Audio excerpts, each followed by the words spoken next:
So good morning guys. तो चलिए start करते हैं आज के यानी कि 8 मार्च के इंपॉर्टेंट करंट अफेयर्स को। तो आज का पहला इंपॉर्टेंट प्रश्न आपके सामने कि अभी हाल ही में बिहार के नए राज्यपाल कौन बन गए हैं। तो सही उत्तर होगा सैयद अता हसनैन।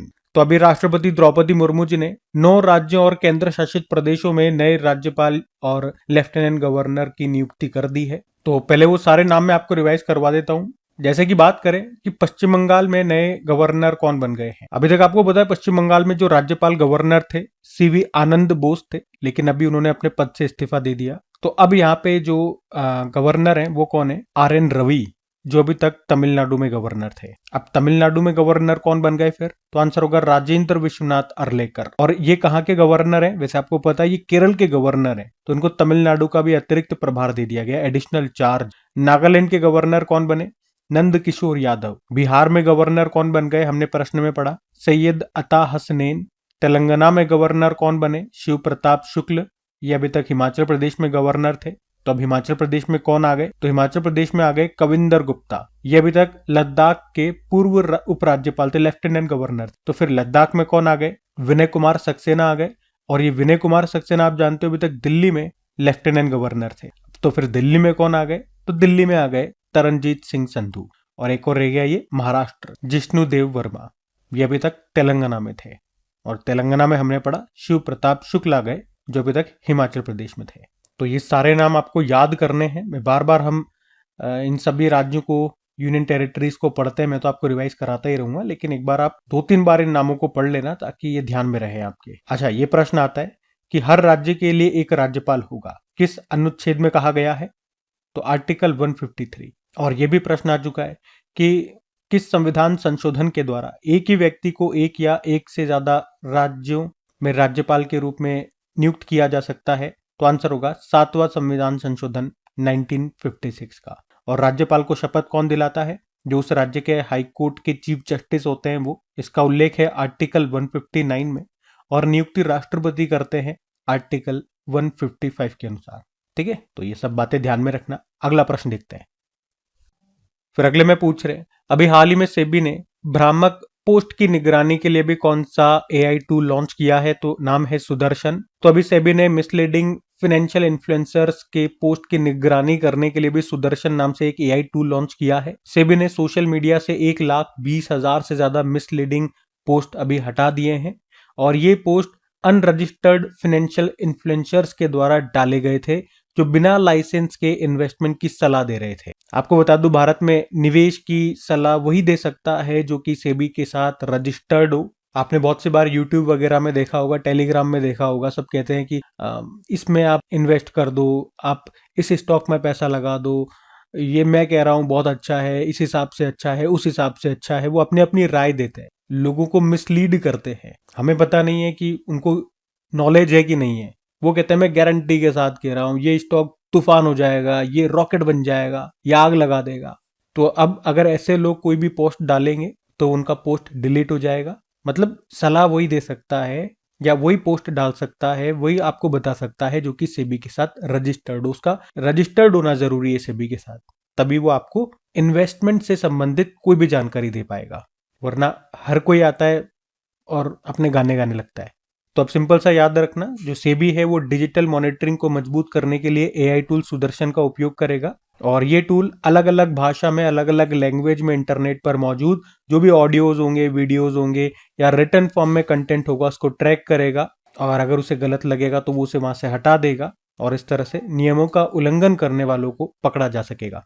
बाकी सेबी की बात है, आपको बताएं सेबी की स्थापना 1988 में भारत सरकार की तरफ से तो कर दी गई थी, लेकिन आधिकारिक तौर पर इसे कानूनी मान्यता मिलती है 1992 में। मुख्यालय मुंबई में है। इसके अध्यक्ष तुहिन कांत पांडे 11वें नंबर के हैं। इसके पहले अध्यक्ष थे एस दवे। और इनसे पहले जो पहली महिला हेड बनी थी उनका नाम है माधवी पुरी बुच। कुछ और प्रश्न आपको यहाँ से याद दिलाऊं तो सेबी ने निवेशकों की शिकायतों का समाधान करने के लिए स्कोर 2.0 सिस्टम लॉन्च किया था। सेबी ने निवेशकों के लिए सारथी 2.0 एप्लीकेशन लॉन्च किया था। द एशियन बैंकर ने एशिया प्रशांत में best conduct of business regulator का पुरस्कार दिया था सेबी को। और विशेष निवेश कोष स्पेशलाइज्ड इन्वेस्टमेंट फंड का गठन किसने किया? सेबी ने। आई स्पोर्ट पोर्टल को सेबी ने लॉन्च किया। सेबी ने ही धरोहर नाम से सिक्योरिटीज मार्केट के लिए डिजिटल ज्ञान भंडार शुरू किया। सेबी ने ही मित्र प्लेटफॉर्म लॉन्च किया। सेबी ने ही सेवा नाम से वर्चुअल असिस्टेंट लॉन्च किया था। बॉन्ड सेंट्रल पोर्टल को सेबी ने लॉन्च किया। सेबी के एग्जीक्यूटिव डायरेक्टर बने थे सुनील कदम। उसके अलावा सामूहिक प्रतिवेदन मंच नामक प्लेटफॉर्म भी लॉन्च किया था सेबी ने। India market access portal launch किया सेबी ने। और पर्व प्लेटफॉर्म भी लॉन्च किया था सेबी ने भ्रामक रिटर्न दावों को रोकने के लिए। ठीक है, तो ये सारी बातें ध्यान रखना। अगला प्रश्न देखते हैं। फिर अगले प्रश्न में पूछ रहे हैं, हाल ही में जन औषधि दिवस कब मनाया गया? तो आंसर होगा 7 मार्च को। तो हर साल 7 मार्च को जन औषधि दिवस के रूप में मनाया जाता है। मनाने का उद्देश्य किफायती और उच्च गुणवत्ता वाली जेनेरिक दवाओं के उपयोग को बढ़ावा देना। मतलब जो ब्रांडेड दवाएं आती है उनकी तुलना में जो जेनेरिक दवाएं हैं वो 50 से लेकर 90% तक सस्ती होती है। इस दिन को पहली बार 2019 में मनाया गया था। 2026 में हम ये 8वां जन औषधि दिवस के रूप में मना रहे हैं। और थीम क्या है? जन औषधि, सस्ती भी, भरोसेमंद भी। और जो जन औषधि सप्ताह होता है वो 1 से लेकर 7 मार्च तक मनाया जाता है। आपको बता दूं, जो जन औषधि योजना है ना, वो शुरू हुई थी नवंबर 2008 में। किस मंत्रालय ने शुरू की थी? रसायन व उर्वरक मंत्रालय ने। इसके बाद 2015 में इसका नाम बदलकर प्रधानमंत्री जन औषधि योजना कर दिया और फिर 2016 में इसे प्रधानमंत्री भारतीय जन औषधि परियोजना कर दिया गया। अच्छा, पहला जन औषधि केंद्र ये कब और कहां पर खोला गया था? 2008 में खोला था, अमृतसर पंजाब में। और अब उद्देश्य क्या है वर्तमान में बात करेंगे तो मार्च 2027 तक 25,000 इस तरह के जन औषधि केंद्र खोलने का लक्ष्य है। और अगर पूछे, ये प्रश्न आ चुका है एग्जाम में कि भारत के बाहर पहला जन औषधि केंद्र कहां पर खोला गया, तो याद रखना मॉरिशस। ठीक है, तो जन औषधि दिवस 7 मार्च को हो गया। अब फरवरी के एक बार फिर से मैं आपको इंपॉर्टेंट डे जो भी अभी तक हमने मनाए मैं आपको रिवाइज करवा देता हूं। तो 1 मार्च को 3 दिवस थे। जीरो डिस्क्रिमिनेशन डे यानी कि शून्य भेदभाव दिवस, और विश्व नागरिक सुरक्षा दिवस, विश्व समुद्री घास दिवस। 3 मार्च को 2 दिवस थे, विश्व वन्यजीव दिवस और विश्व श्रवण दिवस, वर्ल्ड हियरिंग डे। 4 मार्च को राष्ट्र सुरक्षा दिवस के रूप में मनाया, नेशनल सेफ्टी डे। 4 मार्च को ही वर्ल्ड ओबेसिटी डे। और 5 मार्च को अंतर्राष्ट्रीय निरस्त्रीकरण और अप्रसार जागरूकता दिवस के रूप में मनाया। और अभी 7 मार्च को जन औषधि दिवस के रूप में मना रहे हैं। ठीक है, तो ये ध्यान में रखना। अगला प्रश्न देखते हैं। फिर अगले में पूछ रहे हैं, भारत का पहला रिवराइन लाइट हाउस किस राष्ट्रीय जलमार्ग पर शुरू होगा? तो आंसर होगा नेशनल वाटरवेज 2, राष्ट्रीय जलमार्ग 2। तो अभी हमारे जो शिपिंग मंत्री हैं सर्बानंदा सोनोवाल, अभी उन्होंने घोषणा की है कि भारत का पहला नदी किनारे लाइट हाउस बनाया जाएगा। तो किस नदी में? ब्रह्मपुत्र नदी में। जो नेशनल वाटरवेज 2 है तो उसी में ये बनाया जाएगा, असम में। मतलब ये 4 स्थानों पे बनेगा। कौन कौन से 4 स्थान है? बोगीबील, पांडु, सिलघाट और विश्वनाथ घाट पे। और ऐसा करने का उद्देश्य क्या है? ये जो लाइट हाउस है ये ब्रह्मपुत्र नदी में चलने वाले जो मालवाहक और यात्री जहाज होंगे उनको सुरक्षित रास्ता दिखाएंगे, खासकर रात के समय या खराब मौसम में। ये 20 मीटर ऊंचे बनेंगे, सौर ऊर्जा, सोलर एनर्जी से चलेंगे, जिनके रेंज 14 समुद्री मील होगी। मतलब इतनी दूर तक ये लाइट फेंक सकेंगे। और इस परियोजना का बजट होगा लगभग 84 करोड़ रुपए। आपको पता है नेशनल वाटरवेज 2, राष्ट्रीय जलमार्ग 2, ये कहां से कहां तक है? ये असम में धुबरी और सदिया के बीच में है। किस नदी पर है? तो ब्रह्मपुत्र नदी पर। प्रश्न एक बार एग्जाम में यह आया था कि सबसे लंबा राष्ट्रीय जलमार्ग कौन सा है? तो नेशनल वाटरवेज 1 है वो, पहला वाला, जो कहां से कहां है? प्रयागराज से हल्दिया के बीच में, पश्चिम बंगाल के हल्दिया और प्रयागराज के बीच में है राष्ट्रीय जलमार्ग 1। कौन सी नदियों पे है बात करें तो गंगा, भागीरथी और हुगली नदी पे। अच्छा, सबसे लंबा है तो लंबाई ध्यान रखना कितनी है? 1620 किलोमीटर। तो प्रश्न हमारा गया था कि भारत का पहला रिवराइन लाइट हाउस किस राष्ट्रीय जलमार्ग पर शुरू होगा? भाई ये नदी में, इस तरह का जो ये लाइट हाउस बन रहा है ये नदी में बन रहा है और इस तरह का ये भारत में पहला है। वरना समुद्र में तो आप पढ़ते ही रहते हो, समुद्र में तो होते ही है लाइट हाउस, जो कि जहाजों को इंडिकेट करते हैं कि इस साइड में लाइट हाउस है। लाइट हाउस वहां पे बनाए जाते हैं कि यहाँ पे चट्टाने हैं तो शिप वगैरह समझ जाते हैं कि हाँ उधर नहीं जाना है, इंडिकेट करते हैं, रास्ता दिखाते हैं। तो समुद्रों में तो होते ही हैं, लेकिन ये नदियों में भारत में पहला है। अच्छा, भारत में पहले या विश्व में पहले से ही संबंधित कुछ और करंट अफेयर्स में आपको रिवाइज कराता हूँ। अगर बात करें लार्सन एंड टुब्रो, ये महाराष्ट्र के हिंगोली में भारत का पहला लिगो मतलब laser interferometer gravitational wave observatory का निर्माण करेगा, जो कि एक मेगा साइंस प्रोजेक्ट है। महाराष्ट्र के भंडारा जिले का बेला ग्राम पंचायत ये भारत की पहली net zero carbon neutral panchayat बन गई है। यूरोपीय संघ ने पहली बार यूरोपीय लीगल गेटवे ऑफिस का उद्घाटन किया नई दिल्ली में। ऑस्ट्रेलिया के सब आर्कटिक हर्ड आइलैंड पर जेंटू पेंगुइन ये H5 एवियन इन्फ्लुएंजा यानी कि बर्ड फ्लू से संक्रमित होने वाली पहली पक्षी प्रजाति बन गई। ये पॉइंट भी ध्यान में रखना। और माइक्रोन, जो कि अमेरिका की एक सेमीकंडक्टर कंपनी है, इसने गुजरात के सानन में भारत का पहला और दुनिया का सबसे बड़ा सेमीकंडक्टर असेंबली, टेस्टिंग और पैकेजिंग प्लांट खोला है। कॉम्प्रिहेंसिव अर्बन पॉलिसी का ड्राफ्ट तैयार करने वाला, उसे मंजूरी देने वाला भारत का पहला राज्य कौन सा बना? केरल। भारत की पहली व्यापक ग्राफीन नीति को मंजूरी दी केरल ने। और जो भारत है, ये उत्तर प्रदेश के मथुरा में अपना पहला राष्ट्रीय गौ संस्कृति संग्रहालय स्थापित करेगा। भारत के पहले CBDC आधारित PDS सिस्टम का शुभारंभ अभी गुजरात के महात्मा मंदिर में किया गया। CBDC मतलब सेंट्रल बैंक डिजिटल करेंसी और PDS मतलब public distribution system. Water jet production और टेस्टिंग फैसिलिटी के साथ भारत दुनिया का तीसरा देश बन गया, जहां कहां पर इस फैसिलिटी को स्थापित किया गया? गोवा में। और भारत की पहली AI संचालित कौशल जनगणना सक्षम, इसको नाम दिया, कहां पर शुरू हुई? तो आंसर होगा मुंबई में। ध्यान रखना। अगला प्रश्न देखते हैं। फिर अगले में पूछ रहे हैं, हाल ही में एस्मंड बी मार्टिन 2026 पुरस्कार जीतने वाली पहली भारतीय कौन बन गई है? तो आंसर होगा डॉक्टर कृति कारंत। तो डॉक्टर कृति कारंत कौन है?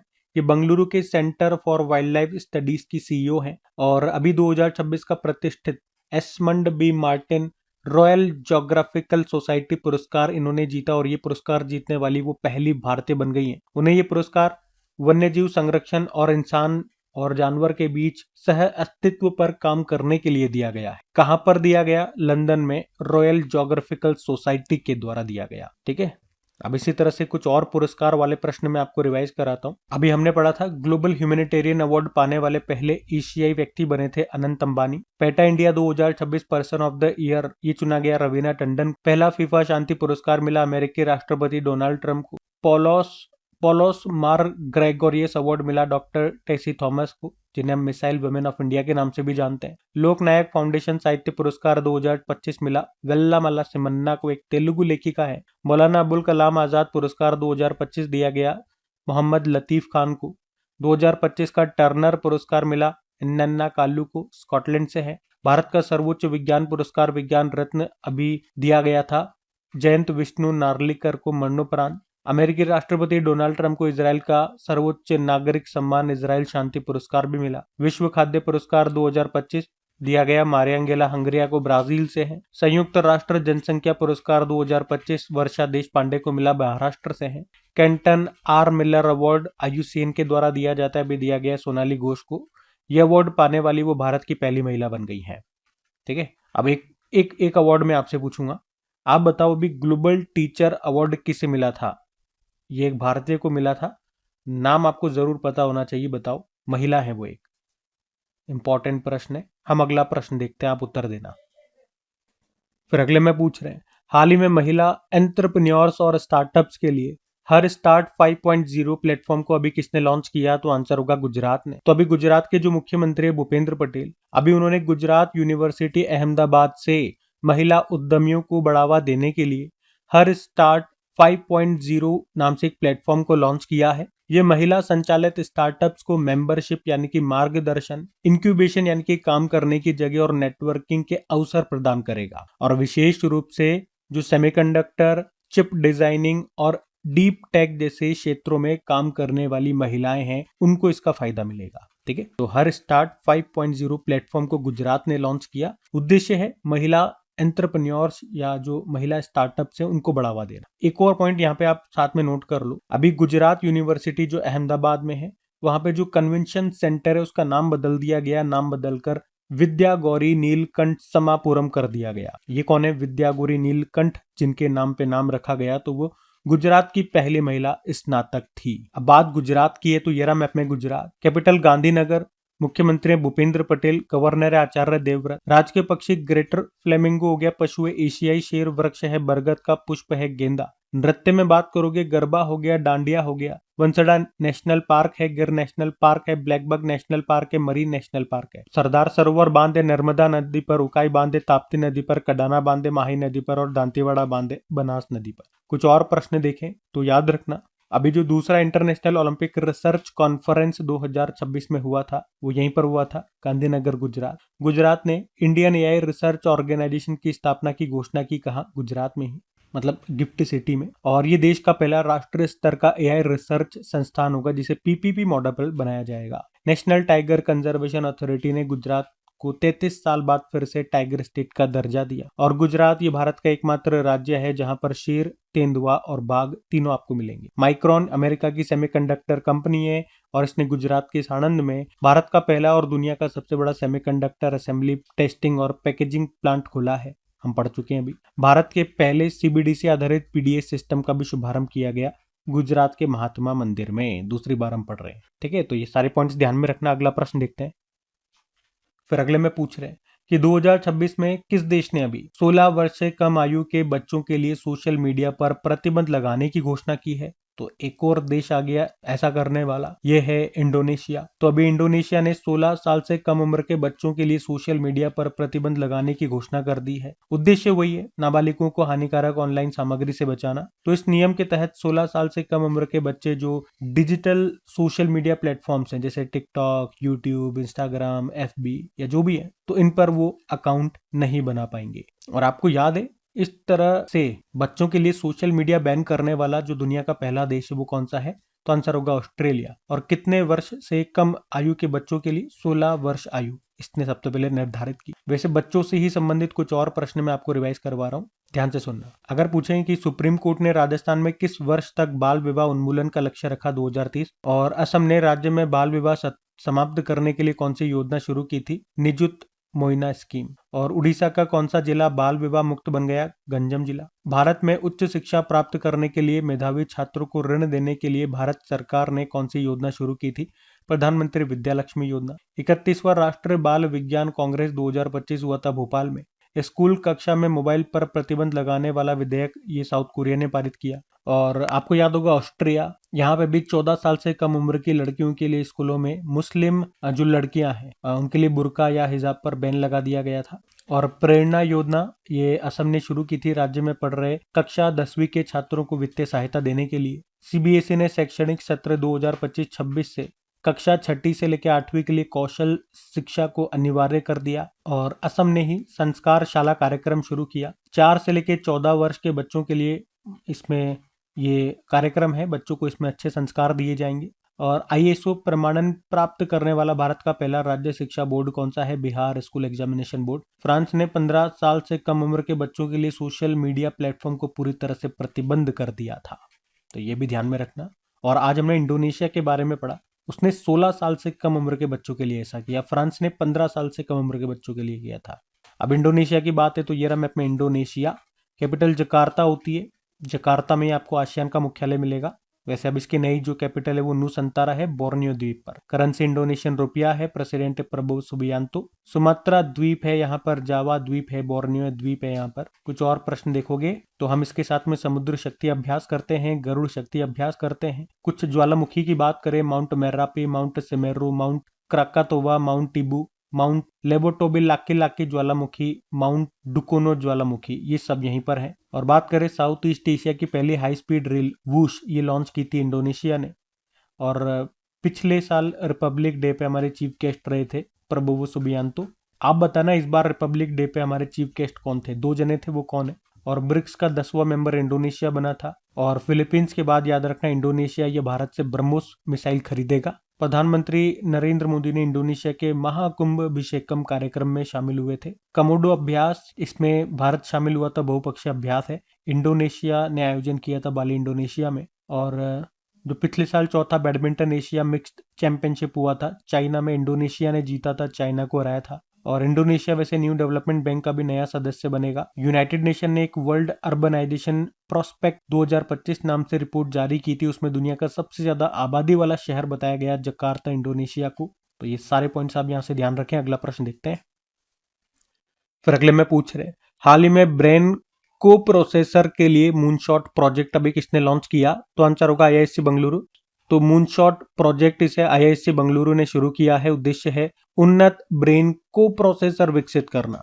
मतलब जब किसी व्यक्ति का ब्रेन का कोई हिस्सा अगर काम नहीं करता, जिस कारण से वो फिर चल फिर नहीं पाता या बोल नहीं पाता, क्योंकि ब्रेन से सिग्नल नहीं मिल पाते, तो ऐसे मामले में ये एआई का उपयोग करके न्यूरोमॉर्फिक हार्डवेयर यानी कि मस्तिष्क की नकल करने वाली एक चिप्स का उपयोग करेंगे।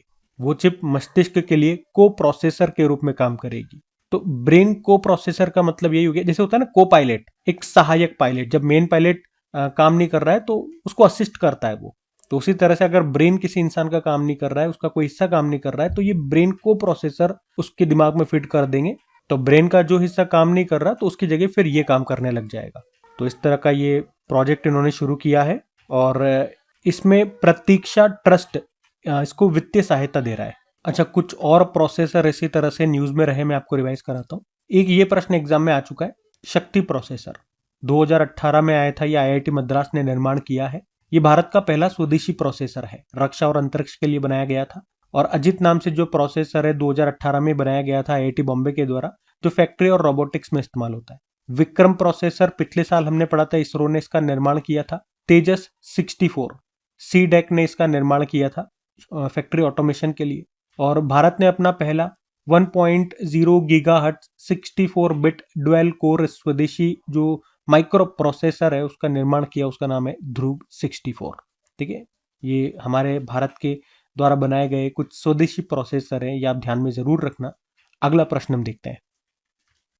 फिर अगले में पूछ रहे हैं, हाल ही में भारत के औषधि नियंत्रक जनरल के रूप में अभी किसका कार्यकाल 1 साल के लिए बढ़ा दिया गया? तो आंसर होगा डॉक्टर राजीव सिंह रघुवंशी। तो अभी केंद्र सरकार ने डॉक्टर राजीव सिंह रघुवंशी को फिर से drug controller general of India के पद पर नियुक्त किया है। मतलब उनका कार्यकाल 1 साल के लिए भी बढ़ा दिया गया। वे इस पद पर 23 फरवरी 2023 को नियुक्त किए गए थे। तो drug controller general of India की बात करें तो ये भारत का मुख्य ड्रग रेगुलेटरी अथॉरिटी है। ये central drug standards control organisation का प्रमुख होता है और इसका कार्य होता है न्यू ड्रग को मंजूरी देना, क्लिनिकल ट्रायल्स रेगुलेशन और ड्रग सेफ्टी मॉनिटरिंग करना। बाकी कुछ और अपॉइंटमेंट्स भी मैं आपको रिवाइज कराऊंगा। एक बार आप ऑप्शंस देखो पहले। पल्ले गंगा रेड्डी, ये नेशनल हल्दी बोर्ड के पहले अध्यक्ष बने थे और नेशनल हल्दी बोर्ड का मुख्यालय आपको मिलेगा निजामाबाद तेलंगाना में। प्रवीण कुमार श्रीवास्तव केंद्रीय सतर्कता आयुक्त बने थे और सोनाली मिश्रा आरपीएफ की पहली महिला प्रमुख बनी थी। और केवल इतना ही नहीं, कुछ और भी अपॉइंटमेंट्स आपको रिवाइज कराए जाएंगे, जैसे कि inland waterways authority of India के प्रेसिडेंट बने Sunil Paliwal. Badminton world federation athlete आयोग की अध्यक्ष बनी PV Sindhu. Swedish academy Nobel पुरस्कार देने वाली जो संस्था है उसकी नई प्रमुख बनी थी इंग्रिड कार्लबर्ग, स्वीडन से हैं। और आरवीएनएल रेल विकास निगम लिमिटेड के सीएमडी बने सलीम अहमद। अटल स्मृति न्यास का अध्यक्ष बनाया गया एम वेंकैया नायडू को। इंडियन एयरफोर्स के वाइस चीफ बने थे नागेश कपूर। भारतीय महिला हॉकी टीम के नए कोच बने सोजर्ड मारिजने, नीदरलैंड से हैं। भारतीय खाद्य निगम फूड कॉर्पोरेशन ऑफ इंडिया के सीएमडी बने रविंद्र कुमार अग्रवाल। चमड़ा निर्यात परिषद काउंसिल ऑफ लेदर एक्सपोर्ट के अध्यक्ष बने रमेश कुमार जुनेजा। परमाणु ऊर्जा नियामक board atomic energy regulatory body के नए अध्यक्ष बने ए.के. बालासुब्रमण्यम। और नितिन नबीन पटना बिहार से जो हैं बीजेपी के अभी सबसे युवा अध्यक्ष बने, जैसे 12वें नंबर के हैं। और नीति आयोग के अभी नए सीईओ बने हैं, मतलब अतिरिक्त प्रभार इनको दिया गया, नाम है नीति छिब्बर। बीवीआर सुब्रमण्यम का स्थान लिया। और institute of chartered accounts of India के अध्यक्ष बने प्रसन्ना कुमार। ठीक है, तो सब ध्यान में रखना, सब पढ़ चुके हैं हम। अगला प्रश्न हम देखते हैं। फिर अगले में पूछ रहे हैं, हाल ही में एसबीआई जनरल इंश्योरेंस ने किसे अपना ब्रांड एम्बेसडर बनाया? तो आंसर होगा पंकज त्रिपाठी को, जो एक्टर है पंकज त्रिपाठी। तो अभी उन्हीं को एसबीआई जनरल इंश्योरेंस ने अपना ब्रांड एम्बेसडर बनाया है। और एसबीआई जनरल इंश्योरेंस की बात करें तो स्थापना होती है 2009 में। मुख्यालय मुंबई में है, एमडी सीईओ है नवीन चंद्र झा। कुछ और ब्रांड एम्बेसडर्स मैं आपको रिवाइज करवाऊं तो अभी पंजाब नेशनल बैंक की ब्रांड एम्बेसडर बनी थी हरमनप्रीत कौर। हरियाणा राज्य महिला आयोग के brand ambassador Shefali Varma. ICC men's टी20 वर्ल्ड कप 2026 इसका टूर्नामेंट एम्बेसडर बनाया गया था रोहित शर्मा को। 28वां एशियन टेबल टेनिस चैंपियनशिप के ब्रांड एम्बेसडर बने शरद कमल। इंडियन गोल्फ प्रीमियर लीग के ब्रांड एम्बेसडर युवराज सिंह। झारखंड पर्यटन के ब्रांड एम्बेसडर महेंद्र सिंह धोनी। ऑस्ट्रेलियाई पर्यटन अभियान का ब्रांड एम्बेसडर सारा तेंदुलकर को। जोमेटो के बने थे शाहरुख खान। उड़ीसा हैंडलूम की Madhuri Dixit. International Olympic committee ने किसे मेंटल हेल्थ एम्बेसडर बनाया था? अभिनव बिंद्रा। और United nation population fund India ने लैंगिक समानता के लिए अपना ब्रांड एम्बेसडर कीर्ति सेनन को बनाया। लिवाइस की ब्रांड एम्बेसडर आलिया भट्ट। और परप्लेक्सिटी एआई के नए ब्रांड एम्बेसडर बने थे क्रिस्टियानो रोनाल्डो। ठीक है, तो ये भी ध्यान में रखना। बाकी ये थी आज की हमारी करंट अफेयर्स की क्लास। कमेंट करके जरूर बताना सेशन आपको कैसा लगा। अच्छा लगा तो प्लीज इसे सपोर्ट जरूर करना, अपने दोस्तों के साथ में स्टडी ग्रुप में शेयर करके। वीडियो को लाइक नहीं किया तो लाइक कर देना। बाकी इनकी पीडीएफ आपको डेली मिल जाती है और टेस्ट लगाने के लिए मॉक टेस्ट अवेलेबल है क्रिक एग्जाम एप्लीकेशन पे, बिल्कुल free of cost. Link description box में मिल जाएगा क्रिक एग्जाम एप्लीकेशन का। बाकी चलो अभी कल के करंट अफेयर्स का हम क्विक रिवीजन कर लेते हैं और सेशन एंड करते हैं। तो कल पहला प्रश्न पूछा था, अमेरिकी महाद्वीप का पहला देश कौन सा बन गया जिसे WHO के द्वारा कुष्ठ रोग मुक्त घोषित किया गया? चिली। फिर पूछा, किस देश के येलोस्टोन नेशनल पार्क में दुनिया के सबसे बड़े एसिडिक गीजर इचिनस में अभी विस्फोट हुआ? तो अमेरिका। जनजातीय कला महोत्सव 2026 का आयोजन कहां पर किया जा रहा है? नई दिल्ली। केंद्रीय मंत्री अमित शाह ने जनगणना 2027 के लिए अभी कौन से मैस्कॉट का अनावरण किया? प्रगति और विकास। और किस राज्य के हाई स्कूल के स्टूडेंट्स ने हीलियम बैलून के जरिए मिनी सैटेलाइट विक्कोसैट 1 को लॉन्च किया? Tamil Nadu. Times women of the year 2026 की 16 ग्लोबल लीडर्स में शामिल एजुकेट गर्ल्स की फाउंडर सफीना हुसैन का संबंध है राजस्थान से। और किस राज्य ने मी हेल्थ एप्लीकेशन को लॉन्च किया? केरल। किस राज्य ने दूसरे और तीसरे बच्चों के लिए भी 25,000 रुपए की प्रोत्साहन राशि की घोषणा की? आंध्र प्रदेश। विश्व मोटापा एटलस 2026 रिपोर्ट के अनुसार बच्चों में अधिक वजन और मोटापे के मामले में भारत कौन से स्थान पर है? तो दूसरे स्थान पे। और आखिरी प्रश्न था, फिन एलन ने 33 गेंदों में सबसे तेज T20 सेंचुरी बनाई, कहां से हैं? तो आंसर होगा न्यूजीलैंड। बाकी चलो कल का भी होमवर्क प्रश्न देखते हैं और सेशन एंड करते हैं। तो कल आपसे पूछा था, ऑस्ट्रेलियन ओपन 2026 में पुरुष एकल का खिताब किसने जीता? तो आंसर होगा कार्लोस अल्काराज ने। आप सभी ने प्रश्न का बिल्कुल सही उत्तर दिया। अब ये आज का आपका होमवर्क प्रश्न,